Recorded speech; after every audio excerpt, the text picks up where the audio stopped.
Ouais l'équipe, salut à tous, j'espère que vous allez bien en ce samedi. On se retrouve pour la petite vidéo d'avant-match demain soir à partir de 20h45 les amis, Lille-Paris Saint-Germain.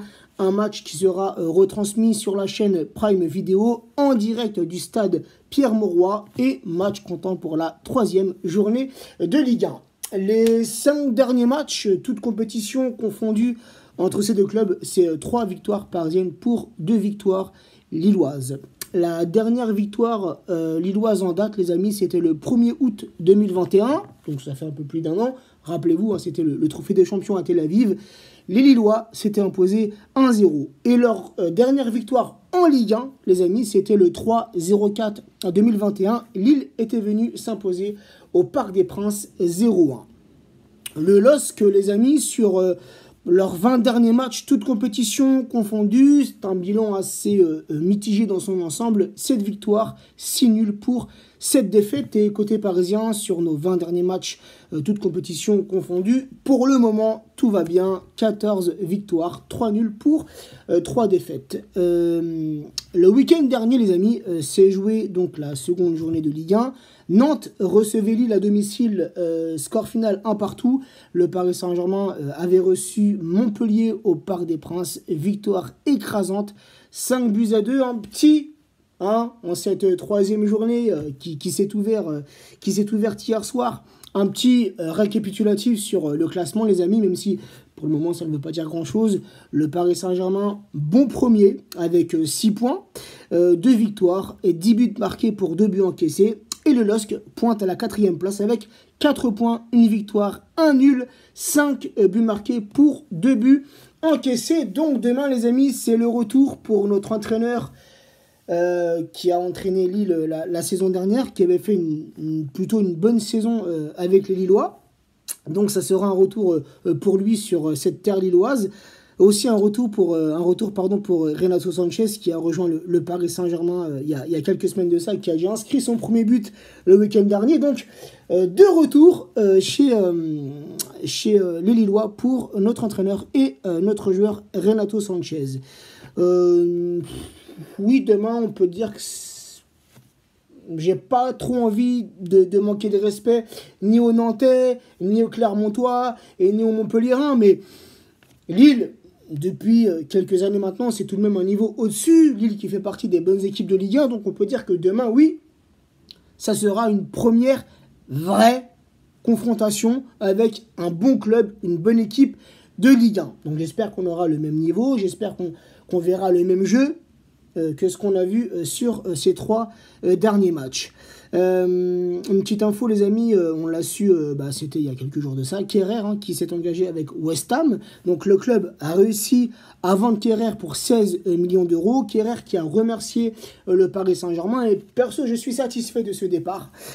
Pour moi il y a plusieurs joueurs qui pour moi doivent quitter le club, mais il y en a 3 vraiment, pour moi c'est mes 3 cibles et Kehrer en faisait partie. Maintenant il en reste 2, et je pense que vous les connaissez, c'est Icardi et Kurzawa. Icardi les amis. Icardi qui a encore fait un petit peu de buzz hier, lui ou sa femme, bref c'est pareil, ils sont cul et chemise. Icardi qui demanderait une compensation pour quitter le Paris Saint-Germain. Non mais c'est incroyable puisqu'il reste encore 2 ans de contrat.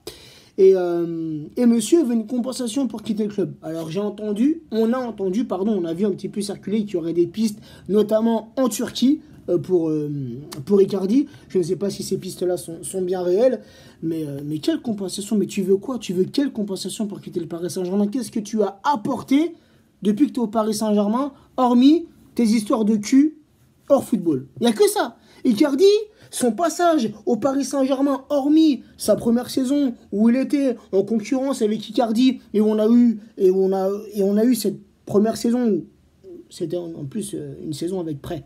On l'a acheté la saison d'après et on s'est fait avoir, tu vois. Mais sur sa première saison, quasiment irréprochable, un vrai buteur, un renard à surface, comme il l'était à l'Inter, tu vois. Et après frérot, on l'achète et plus rien. Là, c'est pas Icardi, c'est le fantôme d'Icardi qu'on a au Paris Saint-Germain depuis quelques temps maintenant, les gars. Non, il faut absolument s'en séparer. Mais quelle compensation, frérot, j'ai lu ça hier. Encore un joueur qui s'est mouillé, un joueur qui s'est donné, Un joueur qui a fait honneur au maillot, qui a respecté le club, qui a respecté les supporters.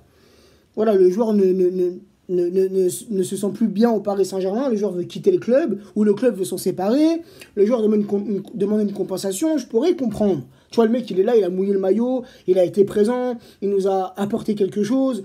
Ok, ça peut se comprendre. Il peut, tu vois, il peut gérer un truc avec le club. Mais un mec comme Icardi, ou bien même encore un mec comme Kurzawa, pour prendre que ces deux joueurs-là, tu vois, deux joueurs qui, pour moi, ne sont même plus des joueurs de football. L'autre, c'est la Telenova avec sa gonzesse, et l'autre, c'est il passe son temps à faire des stories sur TikTok, Instagram, et j'en passe. C'est plus des joueurs de foot, et pourtant, ces mecs-là, ils sont payés des millions chaque mois, frérot.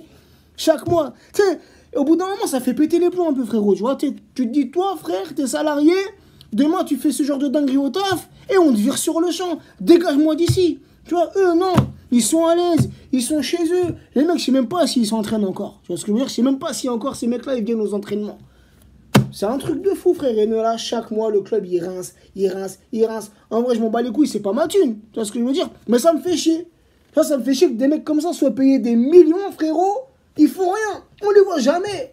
Je sais même pas si le week-end ils viennent dans les tribunes. Ils doivent rester chez eux devant leur télé. Je sais même pas s'ils regardent le match. Là, au bout d'un moment, ça fait péter un plomb, tu vois. Bref. J'espère vraiment que ces deux joueurs-là, ces deux mercenaires, j'espère qu'on va arriver à s'en séparer. Quitte à, frérot, tu résilies leur contrat. Dégagez-moi de là, là. Ah non, c'est une dinguerie, frère. Franchement, c'est une dinguerie. Bref. Autrement, Navas aussi, la team. Et je voulais en dire un petit mot sur Keylor Navas. Il y a des pourparlers avec Naples. Apparemment, le club essaie de trouver un moyen pour faire partir Navas, puisque Navas n'accepte pas cette place de numéro 2, ce que je peux entièrement comprendre. Mais Galtier a tranché, hein, c'est Donnarumma le numéro 1 et Keylor Navas le numéro 2. Et honnêtement, les amis, j'espère que Navas va quitter le Paris Saint-Germain. Tu vois, ça me fait mal au cœur de dire ça, parce que c'est un gardien pour lequel j'ai un profond respect. C'est un professionnel de haut niveau. Depuis qu'il est chez nous, j'ai pas le souvenir qu'on ait entendu quelque chose extra sportivement, quelque chose de négatif sur Navas. Toujours pro le mec, toujours là, toujours représentatif, toujours impliqué.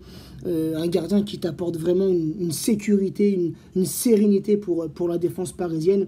Et vraiment, ça a été une très très mauvaise gestion l'an passé de la part de Pochettino, mais pas que, hein, de la part de l'ensemble du club.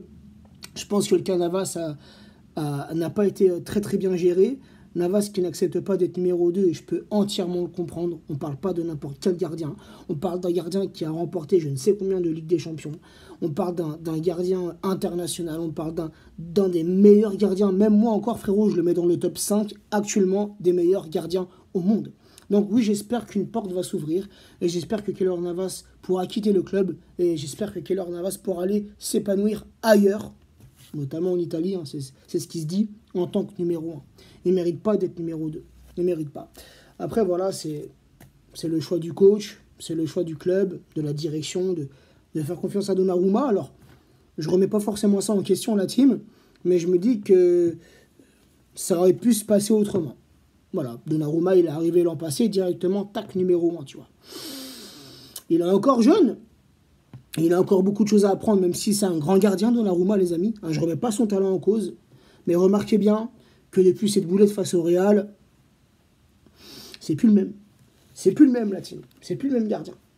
Et n'oublions pas ce que Navas il a apporté au Paris Saint-Germain, les amis. Hein, rappelez-vous, les 2 premières saisons de Navas, c'est une finale de Ligue des Champions, même si à ce moment-là, la compétition a été un petit peu chamboulée par rapport à l'épidémie.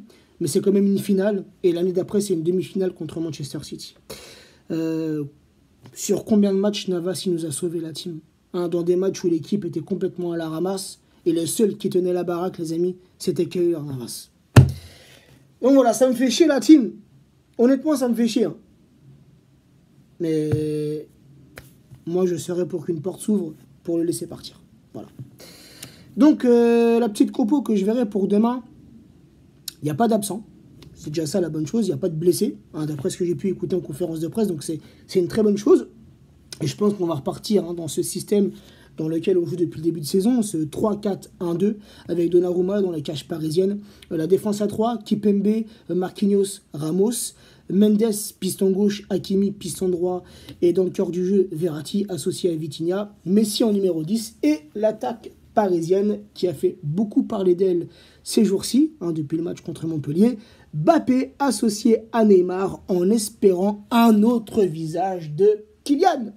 On aimerait avoir un Kylian souriant, un Kylian altruiste, comme il l'a été la saison dernière. Voilà, en tout cas, ça a été réglé. C'est ce que Galtier a dit en conférence de presse. Au lendemain de cette petite altercation, c'est ce petit truc qui est sorti dans la presse, comme quoi Kylian aurait demandé l'an passé le départ de Neymar. Dès le lendemain, Galtier a réuni les deux joueurs. Les deux joueurs se sont expliqués et le débat est clos, les amis. Donc, tant mieux. Tant mieux, la team. On n'a pas besoin de ça. En même temps, frérot, j'ai envie de te dire, heureusement que ça tombe en début de saison, au mois d'août. T'imagines ce genre d'histoire, il tombe en plein milieu de la saison, au mois de janvier, au mois de février, quand ça devient vraiment très important, quand les échéances deviennent très importantes, ça peut plomber un groupe. Donc là, ok, ça intervient en début de saison, ça fait pas toujours plaisir, parce que franchement, on est bien parti, on enchaîne les victoires, on enchaîne le beau jeu, il y a du mieux dans le collectif, et ça nous tombe comme ça, il y a toujours quelque chose, frérot. Quand ça va bien, ou quand ça va mal avec nous, il y a toujours quelque chose, frérot. Il y a toujours un truc à dire, tu vois ce que je veux dire ? Voilà, donc là, l'histoire, elle est réglée. Point barre. Ça y est, c'est fini. En tout cas, c'est ce que Galtier a laissé sous-entendre en conférence de presse. Donc voilà la team. Sinon, un petit prono pour demain, vu qu'on enchaîne les bonnes performances, vu que offensivement, on est à l'aise et on empile les buts sur les 3 derniers matchs inclus, les 2 premières journées, plus le trophée des champions, c'est 14 buts marqués. Donc on est bien parti offensivement, tu vois ce que je veux dire. Donc je pense que demain on va, et je l'espère, rester sur cette lancée. Et c'est un match à l'extérieur. Mais je vois bien un petit, je dirais un petit 1-3 pour le Paris Saint-Germain. N'hésitez pas les amis en commentaire à me donner votre compo et votre prono. Sur ce, prenez soin de vous, prenez soin des vôtres et bonne journée à tous.